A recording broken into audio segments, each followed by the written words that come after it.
বিসমিল্লাহির রহমানির রহিম। সেই চিরচেনা সুর পদ্মা নদীর পার হরিরামপুরের পক্ষ থেকে সবাইকে জানাই শুভ সকাল। ভোরের আলো ফোটার আগেই পদ্মা নদীর পাড়ে এসে দেখি আসলে অন্যরকম মনোমুগ্ধকর একটা পরিবেশ।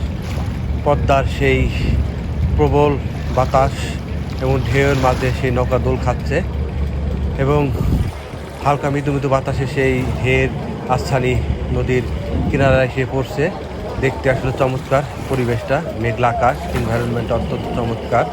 সত্যিকার অর্থে একটি সুন্দর একটা পরিবেশ এবং পাশে মাছের আড়ত। এখানে সকালবেলা হলেই মানুষের কোলাহল পরিবেশ জনাকীর্ণ হয়ে পড়ে। মানুষ বিভিন্ন জায়গা থেকে ছুটে আসে তাদের মাছ কেনার জন্য। কেউ পাইকার, খুচরা ব্যবসায়ীরা সবাই মিলে তাদের সেই মাছ এখান থেকে কিনে ঢাকার বিভিন্ন জায়গায় চলে যায়। সেই পদ্মার পাড়ে এই যে নৌকাগুলো মাছ নিয়ে আসতেছে, পাড়ি ফেরার চেষ্টা করতেছে এক এক করে।